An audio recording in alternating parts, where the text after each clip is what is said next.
हाँ, मुझे पासवर्ड याद आ गया। Let's just skip all that. मैंने इस हफ्ते ये 3 मूवीज़ देखी और अब इनका रिव्यू करूँगा। फर्स्ट लेट्स टॉक अबाउट इनमें से सबसे बकवास और सबसे घटिया मूवी वॉर 2। इसके क्रिएटर से मेरा एक ही सवाल है कि ये क्यों है। पहले डिस्क्लेमर देता हूँ कि मैंने मूवी पूरी नहीं देखी, मुझसे नहीं देखी गई। सिर्फ 1 घंटे बाद ही मेरा सर दर्द होने लग गया था और फिर मैंने इसे बंद कर दिया। नहीं हूँ मैं टूरू चिनेफाइल, नहीं देख पाया मैं गोबर। I am sorry. मैंने वॉर 1 भी नहीं देखी। इन जनरल मुझे ऐसी एक्शन मसाला मूवीज पसंद ही नहीं है, बट अब I want to try new things in life, इसीलिए मैं इन मूवीज़ को फिर से देखना शुरू कर दिया है मैंने।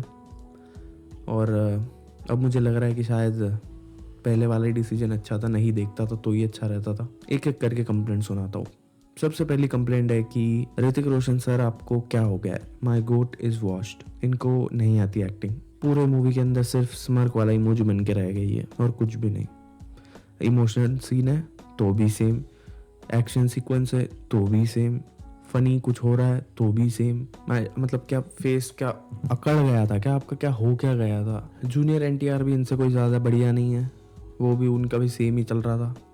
दोनों के फेस ऐसा लग रहा था अकड़ गए। मतलब मत करो ना इतना जिम, अगर इमोशंस ही शो नहीं कर पा रहे हो तो क्या फ़ायदा है इतनी अच्छी बॉडी बनाने का। वीएफएक्स भी बहुत ही घटिया था, कुछ भी हो रहा है इधर। मतलब आई नो एक्शन मूवी है, बजट भी इन लोगों का अच्छा खासा था तो वीएफएक्स पे भी थोड़ा पैसा और खर्च कर देते, अच्छा करवा लेते। एक्शन मुझे ऑलरेडी इतना पसंद है नहीं, बट इसमें इन्होंने क्या ही किया है।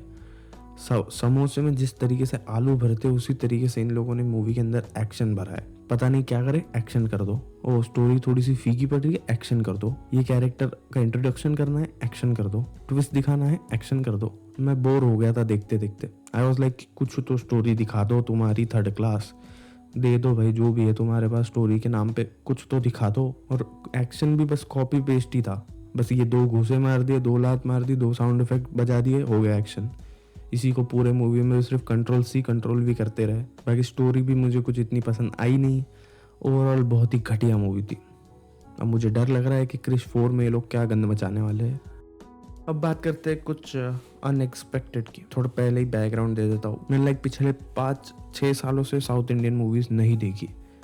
मैं पहले जब टीवी देखता था बचपन में तभी देखता था ये मूवीज़। उसके बाद से जब से मैं पोस्ट लॉकडाउन मैंने बंद ही कर दिया टीवी देखना भी और ये मूवीज़ देखना भी। इन जनरल मुझे नहीं पसंद है, बट एज आई सेड कि मैं अब नई नई चीज़ें ट्राई कर रहा हूँ तो मैंने साउथ इंडियन सिनेमा भी देखना फिर से शुरू किया है। तो अगर तुम लोगों के पास कोई अच्छे रिकमेंडेशंस होंगे तो उन्हें कमेंट कर देना। और आते हैं हमारी मूवी पे। तो मैंने देखी कूली द पावर हाउस। और मुझे कुछ भी नहीं पता एलसीयू क्या है। ये तो मुझे मेरे दोस्तों ने बाद में बताया था मूवी के। तो ना ही मेरी कोई एक्सपेक्टेशंस थी मूवी से, ना ही मुझे इसकी कुछ स्टोरी का कोई भी अंदाज़ा था, ना ही मैंने इस मूवी का ट्रेलर देखा था। मैंने सिर्फ मेरे दोस्तों की इंस्टाग्राम पे स्टोरीज देखी थी जिसमें थिएटर्स पूरे के पूरे पैक्ड थे। लोग सीटियाँ बजा रहे थे, तालियां मार रहे थे, चिल्ला रहे थे, और मैं सिर्फ उसी को एक्सपीरियंस करने गया था। बहुत टाइम से मैंने ऐसी कोई मसाला मूवी नहीं देखी थी और मैं बस वही मसाला एक्सपीरियंस करने गया था। And this movie delivered exactly that. तो मैं कुछ मेरी तो कोई कंप्लेंट है नहीं इस मूवी से, क्योंकि मैं दिमाग घर पे छोड़ के गया था। हाँ, अब अगर इन रेट्रोस्पेक्ट सोचा जाए तो मूवी घटिया ही है। मूवी की स्टोरी में इतने प्लॉट होल्स है कि क्या ही बोलूँ। इतनी घटिया चॉइसेस करी इसके कैरेक्टर्स ने। तो मैं बेसिक एक सीन बताता हूँ, स्पॉइलर नहीं है। मूवी में जो हमारी एक्ट्रेस है उसके पीछे एक विलन पड़ा होता है। वो लोग ट्रेन में होते हैं। ट्रेन में कम से कम 100 लोग होंगे सेम इनके साथ डब्बे में, और हमारी हीरोइन आगे भाग रही है, उसके पीछे विलन भाग रहा है। सारे लोग आसपास में सिर्फ देख रहे हैं। अब आगे जाके हीरोइन के पास भागने का रास्ता नहीं बचता और वो अटक जाती है। अब इस मोमेंट पे उससे याद आता है कि उसके पापा ने उसे बहुत पहले एक बार बताया था कि जब कभी तुम्हारे ज़िंदगी पे खतरा है तो मैं एक तुम्हें नंबर दे रहा हूँ, उस पर कॉल करना और XYZ चीज़ बोल देना, वो तुम्हारी मदद करेगा। अब इस टाइम पे मूवी का 1 घंटा ऑलरेडी खत्म हो गया है और हीरोइन के पीछे ये विलन 1 घंटे से ही पड़ा है लगभग। और इस मोहतरमा को इस मोमेंट पे याद आता है इस फ़ोन नंबर के बारे में। तो वो चलती ट्रेन में जब उसके सामने से विलन उसे अप्रोच कर रहा है, फ़ोन उठाती है, कॉल लगाती है। कॉल पे XYZ चीज़ बोलती है और फिर बोलती है कि मुझे बचा लो।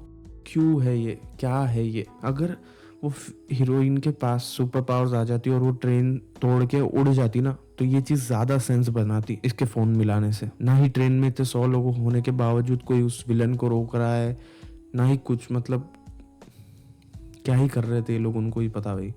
मैं इसलिए ज़्यादा कुछ दिमाग मैंने लगाया नहीं। मूवी अगर एक लाइन में समराइज करूँ तो एम नाइट श्यामलान का बुरा सपना ही है। इतने ट्विस्ट है इस मूवी में, जो कुछ स्टोरी, थोड़ी सी स्टोरी आगे बढ़ रही ट्विस्ट कर दे रहे, थोड़ी सी स्टोरी आगे बढ़ रही ट्विस्ट कर दे रहे, ट्विस्ट को भी ट्विस्ट कर दे रहे। फर्स्ट हाफ तक तो मैं भी थोड़ा शॉक हो रहा था कि भाई अरे ये कैसे हो गया, ओ वो कैसे हो गया। फिर सेकेंड हाफ तक मैं आई वाज लाइक कि हाँ ठीक है, हाँ ये तो ट्विस्ट ही होना है, हाँ हो गया, वाह। ना कोई बिल्डअप, ना कोई उसमें टेंशन बिल्ड हुई, ना कुछ, बस ट्विस्ट ही करे जा रहे हैं। और मूवी इतनी लंबी है, बाप रे बाप, इतनी लंबी नहीं होना चाहिए था इस मूवी को। एक्शन भी बात करें एक्शन की तो वही, मुझे एक्शन ऑलरेडी पसंद नहीं और इन लोगों को एक्शन करना आता भी नहीं, अच्छा घटिया ही था एक्शन। एंडिंग तक तो मुझे सिर्फ साउंड इफेक्ट से सुनाई दे रहे थे। तो वही, अगर तुम्हें ये मूवी देखनी है तो अपने दोस्तों के साथ जाओ, थिएटर में जाना, OTT पे मत देखना, और बस घर पे दिमाग छोड़ के जाना, बस जाके एंजॉय करो म्यूजिक वगैरह। मैंने एंजॉय किया मूवी को, इसलिए मैं ज़्यादा गाली नहीं दूंगा, तो देख सकते हो।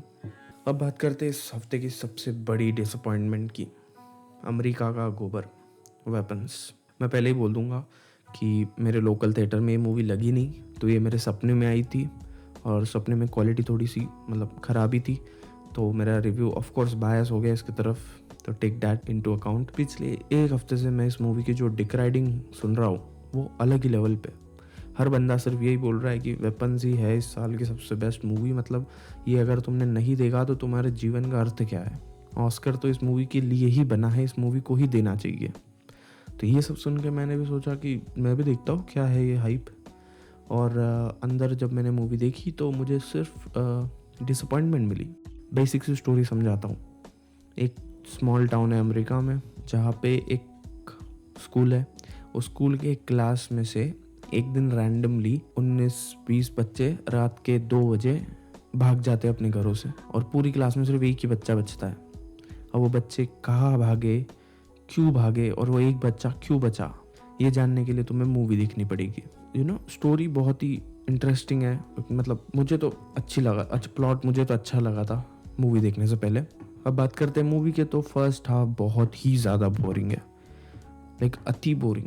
अब मुझे पता है कि सेकेंड हाफ में जो रिवील करना था उसके लिए इनको फर्स्ट हाफ सेटअप करना था, इसके लिए थोड़ा स्लो ही है। ऐसी मूवीज़ में फर्स्ट हाफ स्लो ही होता है, बट ये वाला कुछ ज़्यादा ही स्लो था। और जो सेकेंड हाफ में रिवील करे इन्होंने वो भी इतने कुछ मुझे हिट हुए नहीं। ना ही ये मूवी कोई हॉरर मूवी है, क्योंकि हॉरर था नहीं इस मूवी के अंदर, मुझे तो फील नहीं हुआ। थ्रिलर बोल सकते हैं, एक सुपर नेचुरल, लेकिन उसमें से थ्रिल भी मिसिंग था। मूवी में सिर्फ 1-2 पॉइंट्स थे जहाँ मुझे एक्चुअली में कुछ फील हुआ कि अरे थ्रिल लग रहा है थोड़ा सा, बाकी पूरे टाइम सिर्फ बोर हो रहा था मैं। और एंड में जो इन्होंने रिवील्स किए है, जो एंडिंग बनाई है, वो ऐसा लग रहा था कि सिर्फ मूवी ख़त्म करनी है, इसके लिए कुछ भी बना दिया। मुझे तो बिल्कुल पसंद नहीं आया। ओवरऑल OTT पे जब आएंगी तब देख लेना, 1 टाइम वॉच है, शायद और किसी को पसंद आ सकती है। मुझे वैसे भी, मैं ज़्यादा हॉरर मूवीज़ देखता नहीं हूँ, पर्सनली मुझे बिल्कुल पसंद नहीं आई। कमेंट डाउन तुम्हें इन सब मूवीज़ के बारे में क्या लगता है। ज़्यादा से ज़्यादा सब्सक्राइब कर देना फॉर मोर सच वीडियोज़। और अब से मैं कंसिस्टेंट भी होने वाला हूँ, तो संभाल लेना थोड़ा।